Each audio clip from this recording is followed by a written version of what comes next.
Salut les spectateurs! On est déjà à la 3e chronique du confinement, et après avoir parlé d'une comédie française assez cool, assez chill avec Play, puis d'un film horreur fantastique assez gore avec la plateforme, je voulais trouver quelque chose d'un peu plus sympa, d'un peu plus enfantin, pour parler de cinéma avec vous. Et justement, en parlant d'enfantin, je me suis dit que j'allais remonter un peu dans le temps, aller chercher dans les films de mon enfance des films qui avaient pu me marquer. Et un film s'est un peu distingué des autres au fur et à mesure puisque je l'ai revu récemment et j'en ai appris beaucoup dessus en faisant quelques recherches. Donc aujourd'hui, on va parler de Chitty Chitty Bang Bang. Chitty bang bang, all fine for Fender friend. Bang bang, chitty chitty bang bang, all fine for Fender. Chitty chitty bang bang, chitty chitty bang bang, fine for Fender, chitty chitty friend.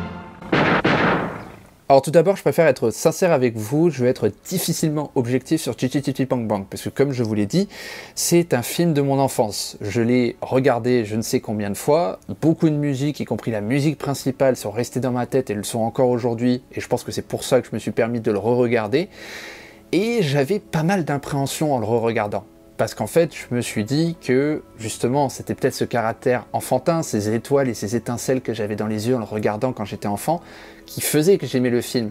Et qu'en le re-regardant adulte, j'allais avoir 2-3 appréhensions, j'allais remarquer énormément de défauts, et que le film allait tomber dans mon estime. Et vous vous en doutez, si je vous en parle aujourd'hui, c'est justement cette impression, elle ne s'est pas vérifiée. Donc Chitty Chitty Bang Bang, c'est quoi? D'ailleurs, on va être clair tout de suite, je vais galérer à dire Chitty Chitty Bang Bang pendant toute la chronique. On va essayer de le dire le moins possible, hein. J'espère que vous êtes d'accord avec moi. Donc ce film, qu'est-ce que c'est? C'est un film qui est sorti en 1968, qui a été réalisé par Ken Hughes, réalisateur notamment du Casino Royale de 1967, et qui est fondé sur un roman écrit par Ian Fleming, effectivement, le papa de James Bond, un roman donc qu'il avait écrit pour son fils, et qui est donc ici réadapté au cinéma par Ken Hughes. Le film raconte l'histoire de Caractacus Potts, je vous assure c'est son prénom, qui décide un jour de rénover une vieille voiture de course, qu'il appellera donc Chitty Chitty Bang Bang, et qui, à partir de cette voiture, va raconter des histoires à ses 2 enfants, et avec les quelques personnages secondaires qui entoureront ce petit trio principal, ils vont vivre des aventures à travers cette histoire, notamment dans le pays imaginaire de Vulgarie. Grossièrement, je pense que le synopsis vous englobe un peu le fait que ce film est très porté sur l'imaginaire, sur le côté enfant, le lien à l'enfance, et le fait que c'est l'histoire d'un père de famille qui veut faire rêver ses enfants à travers une de ses inventions. Ce qu'il faut savoir, c'est que le père de famille est un inventeur, certes, mais un inventeur assez raté, puisqu'aucune de ses inventions n'a marché, et à travers cette rénovation de voiture, finalement, il veut pouvoir faire voyager ses enfants et les faire rêver à travers sa dernière invention. Et je disais plutôt que, à travers mes recherches, quand je me suis remis à regarder le film, ça m'a permis justement d'aller plus loin que ce que j'avais pu voir quand j'étais enfant, et comprendre un peu quel était ce film. Et avec un peu de recul, eh bien, j'ai pu voir certes quelques défauts, mais j'ai pu comprendre un peu ce qui pouvait me faire rêver et ce que j'appréciais dans ce film.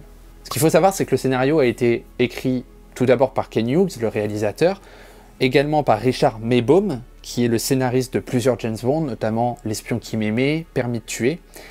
Mais au scénario, on retrouve également Roald Dahl. Alors pour ceux qui ne connaissent pas Roald Dahl, c'est tout simplement l'auteur de Charlie à la chocolaterie. Et c'est lui qui a porté le projet depuis le début. Car en effet, Roald Dahl était un grand ami de Ian Fleming, ils avaient fait partie du même cercle d'espions lorsqu'ils étaient lors de la Seconde Guerre mondiale, et à la mort de Fleming, il a voulu réadapter son roman au cinéma. Ce qu'il faut savoir, c'est qu'il y a eu énormément de difficultés autour du scénario de ce film, notamment Roald Dahl avait créé un premier scénario qui a été totalement, une grosse partie, voire même toute la partie selon les journalistes, a été refusée par la production du film. Mais pourtant, Roald Dahl est toujours au scénario. Et je pense que c'est pour une bonne raison, c'est parce qu'une grosse partie de l'imaginaire de Roald Dahl est toujours présent. Ce qu'il faut savoir, c'est que Charlie et la chocolaterie est un de mes romans préférés, et ce que j'aime beaucoup dans ce film, c'est le lien à l'enfance. Et justement, je vous disais qu'une grosse partie des idées, voire même tout le scénario de base qu'avait écrit Roald Dahl avait été refusé, mais qu'on le retrouvait beaucoup dans le film Chitty Chitty Bang Bang. Et ça passe notamment, comme je l'ai dit, par ce lien à l'enfance. Les enfants sont très présents dans le film. L'histoire de base se concentre sur 2 personnages principaux en plus du père, qui sont ses 2 enfants. Et ce sont les 2 personnages qui vont être le centre de l'histoire racontée par le père. Au-delà de ça, de l'histoire, qui raconte aussi l'histoire de la voiture, les enfants sont emportés dans un pays, la Bulgarie, où l'enfance est condamnée, il n'y a pas d'enfants, les enfants sont interdits.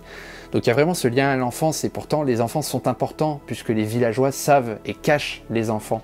Donc il y a vraiment ce lien à l'enfance qui est fait, et surtout par cet émerveillement, cette aventure au fur et à mesure du film, on a vraiment tout l'esprit de Roald Dahl qui est présent. Et je prends également une autre controverse qui a eu beaucoup sur le film. Un des personnages, le personnage du chasseur d'enfants, a longtemps été un sujet de discorde, et il l'est encore, pour savoir qui l'a inventé, puisque c'est un personnage qui n'est pas présent dans l'œuvre originale. Ken Hughes, le réalisateur, a toujours clamé que c'était son personnage, mais moi je suis persuadé, et c'est beaucoup de défendre cette idée, que c'est un personnage qui a été approché par Roald Dahl, parce que c'est un personnage où on reconnaît la patte de Roald Dahl, cet antagoniste qui va venir représenter l'adulte, les adultes auprès des enfants, donc tout ce qui leur fait peur chez eux.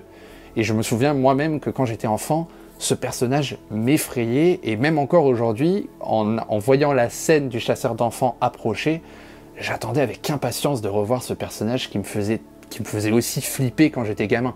Et qu'est-ce que j'aurais adoré voir le film avec le scénario initial de Roald Dahl. Je suis sûr que ça aurait été extraordinaire.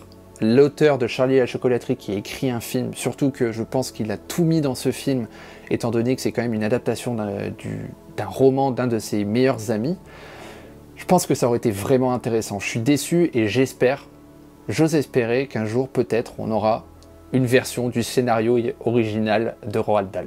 Maintenant, comme je vous l'ai dit, avec un peu de recul, j'ai réussi à dégager les avantages et les inconvénients, et notamment surtout les défauts. Parce que c'est vrai qu'en étant enfant, j'avais pas vraiment d'expérience cinématographique, j'avais vu moins de films. C'est un film que je regardais énormément parce que j'aimais ça, ça me faisait, comme je le disais, ça m'émerveillait, il y avait un esprit d'aventure. Mais j'arrive aujourd'hui à avoir notamment un défaut, qui à l'époque ne me dérangeait pas plus que ça. Déjà, les gros avantages du film, c'est qu'il y a un excellent casting, et c'est pour ça aussi que je vous en parle aujourd'hui. Il y a des acteurs marquants comme Dick Van Dyke, vous le connaissez, il joue dans Mary Poppins, il est connu pour plein d'autres films, il est dans La Nuit au musée également. Et on a également Gert Freub qui joue l'antagoniste dans Chitty Chitty Bang Bang, qui joue le baron Bombburst, mais qui est également l'acteur qui jouera plus tard le méchant Finger.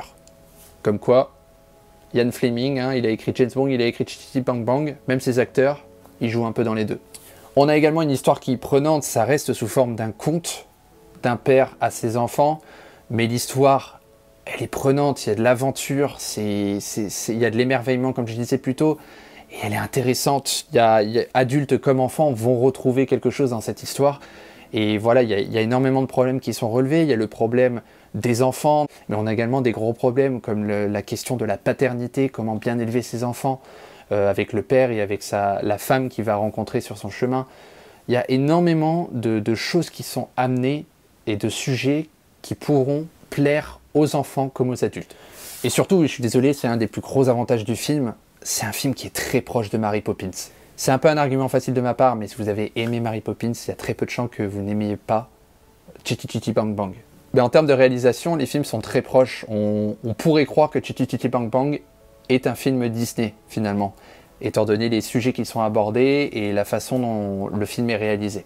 Et justement, pour un des défauts, je vais venir sur un des points de la réalisation qui marque Chitty Chitty Bang Bang. C'est une comédie musicale, vous vous en doutez, il y a beaucoup de films, il y a Dick Van Dyke dedans, ça joue quand même un peu. C'est une comédie musicale, mais il y a beaucoup trop de musique. Beaucoup trop. Alors, je pense que vous le savez sur la chaîne, j'adore les comédies musicales. Quand ça chante dans un film, j'ai rien contre. Je suis même pour, mais il y a un dosage à faire. Là, vraiment, dans Chitty Chitty Bang Bang, je ne sais pas combien il y a de musique, si je dis pas de bêtises, il y en a un peu plus d'une dizaine. Sur 2 heures de film, c'est énormément de temps perdu sur des musiques. Il y a des musiques qui sont inutiles et qui pourraient être évitées pour laisser plus de place à de la narration et peut-être apporter un peu plus à l'histoire. Et c'est pas le cas. Et je pense qu'on perd du temps sur les musiques. Et justement, je pense que c'est un point que j'ai pas pu relever lorsque j'étais plus jeune, puisque justement, j'étais émerveillé. Les musiques, moi, je les écoutais, ça me faisait rêver, ça m'emportait dans l'histoire. Là, j'admets qu'avec le recul, c'est un défaut que je relèverai peut-être. Voilà, c'est tous les spectateurs, j'espère que cette critique vous a plu, j'espère que vous allez aller voir ce film, je vous le conseille vraiment, comme je l'ai dit, adulte comme enfant, vous retrouverez quelque chose dans Chitty Chitty Bang Bang. Si vous n'aimez pas les musiques, passez-les, parce que je vous assure que pour la plupart, il y a des musiques qui ne sont pas nécessaires au scénario, dans tous les cas, mais je pense que ça peut vraiment vous plaire et amener quelque chose. C'est tout pour cette 3e chronique du confinement. Les spectateurs, je vois que j'ai beaucoup de retours sur ce nouveau format audio. Je vous remercie tout d'abord. Et sachez que moi, je prends plaisir à faire ces chroniques audio. Et c'est quelque chose qui, je pense, va continuer après le confinement. Je pense que je reviendrai un peu plus sur la chaîne avec ce petit format qui est beaucoup plus chill pour moi, beaucoup plus simple à faire. Et j'aime bien m'adresser à vous de cette façon-là. Voilà, ça n'enlèvera pas les face cam et je pense que je vais continuer avec ce petit format. Pour le prochain film, on va revenir un peu plus dans les temps modernes, ne vous inquiétez pas, mais moi je trouvais ça important de faire une petite chronique sur un film un peu ancien. J'espère que ça vous aura plu et je vous dis à une prochaine fois pour une prochaine chronique confinement. Salut les spectateurs.